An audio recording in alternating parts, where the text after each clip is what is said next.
RetroTINK Select has seen a pretty wild amount of different setups in the past few years, and each of them inevitably gave way to another solution. Now, with the release of the RetroTINK 5X Pro, I think I may finally have found my perfect setup. Okay, hold on to your horses. You're probably thinking that the 5X Pro came out almost 3 years ago, and the 4K Pro is the next big thing. This video was originally intended to come out back in 2021, before my channel took a bit of a hiatus. Well, RetroTINK Select is back, and I think the contents of this video are just as relevant now as they were back in 2021.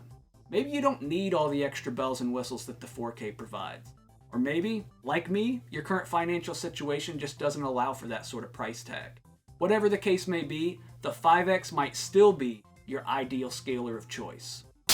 Let's go ahead and hop into 5 reasons why the RetroTINK 5X is the best scaler for me, and why it might also be an ideal solution for you.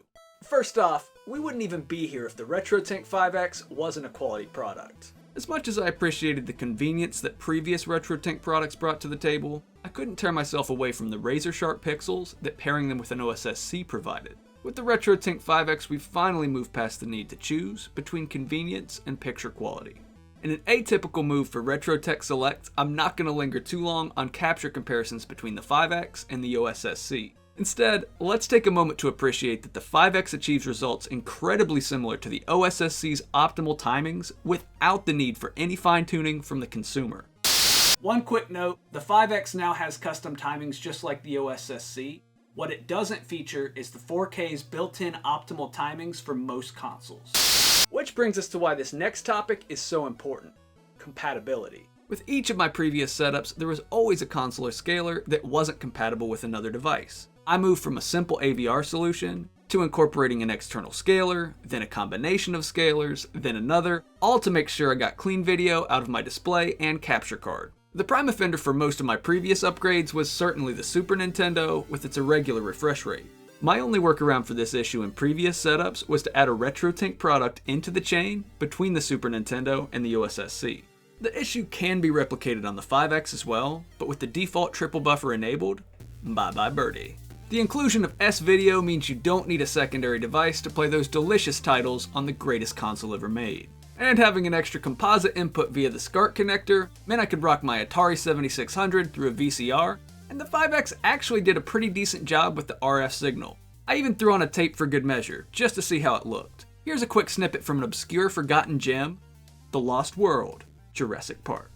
Between 10 consoles, an AVR, 2 different capture cards, and my TV, I didn't run into any display or capture issues at all when the 5X was set to default settings, and I want to expand on that a little. Next up is something the 5X delivers in spades: convenience. While you could certainly consider this to be an extension of compatibility, the fact that everything just works right out of the box really is a feature all its own. With pretty much every setup I'd had in the past, one console or another was gonna require you to get up and thumb through a menu. At least with the OSSC there was a remote to cut down on the hassle, but the 5X eliminates the need to do this altogether.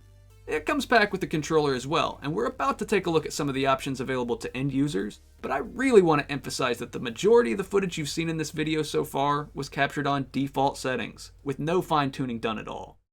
All of the RetroTINK products have been easy to use, but the 5X brings something special to the table: versatility. To supplement that last statement, Mike has continued to make enhancements to the 5X's capabilities over the past 3 years, including some features he thought would be limited to new hardware. The feature set you're about to see is from a firmware version that's a lot closer to launch, so just don't think this is all that the 5X can do. First off, let's talk about where the name comes from.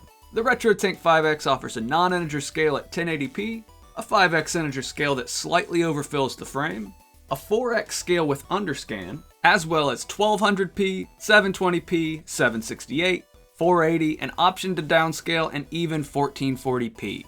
You get standard 4:3 and 16:9 aspect ratios, as well as optimized timings for most of the consoles you're likely to hook up to it. Honestly, I've been happy with the standard 4:3 setting in almost every circumstance. And the 16:9 mode is sharp enough, I'm even leaning towards using that for GameCube games that offer anamorphic widescreen. This might be as close as we ever get to an Eternal Darkness remaster. In addition to aspect ratios, the 5X also includes the option for sharp or soft interpolation according to taste, as well as a handful of artificial scanline settings. For those that really need a lag-free experience, you can switch from triple buffer to sync lock, and last but not least, advanced de-interlacing. Let's face it, the interlacing options on the 5X deserve a category all their own. Previous RetroTINK products focused on bob de-interlacing as their primary means of processing 480i content, which gives you a kind of wobbly, shimmering image that may or may not drive you crazy. The TINK 5X offers a whole slew of different interlacing options, including your standard bob technique, but also blend, weave, and even an option called CRT Simulate. But the thing that's really interesting is the new motion adaptive de-interlacing option. This mode determines the best method on a per pixel basis and gives you a shockingly decent image for 480i. Natively progressive sources still look better on the 5X, but I'd go as far as to say that this mode salvages 480i predominant consoles like the PS2. Fighting and racing games seem to fare the best, with only a few examples like Final Fantasy XII looking a little weird in places. Side by side with bob de-interlacing on the OSSC, you can see you get an image that's almost as sharp, but with considerably less shimmering. 480i modes on the N64 look decent enough, it may finally be worth toggling them on. And 480i titles on the GameCube look stellar on the 5X. Just to compare previous de-interlacing options, here's a look at the PS1 startup screen on the RetroTINK 5X, the RetroTINK 2X, and the iScan Pro. Last but not least, the triple buffer we talked about earlier in relation to jitter on the Super Nintendo also means that you have no drops on games that frequently swap back and forth between 240p and 480i. To illustrate just how clutch this feature is, take a look at how much more of the PS2 startup screen we're actually able to view on the 5X versus the OSSC. Sped up, of course, so that we're all still the same age when the video ends. Alright, that last statement is pretty hilarious considering when this video is coming out. Putting together these new de-interlacing options, the versatility to adjust the image to your liking, the simplicity of a great picture right out of the box, and the peace of mind of knowing that it'll work with 99.9% of the devices you connect it to, make the 5X a singularly awesome product, and one that I would recommend to newbies and enthusiasts alike. A big thanks for watching, everybody, and I'll see you all in the next RetroTech Select.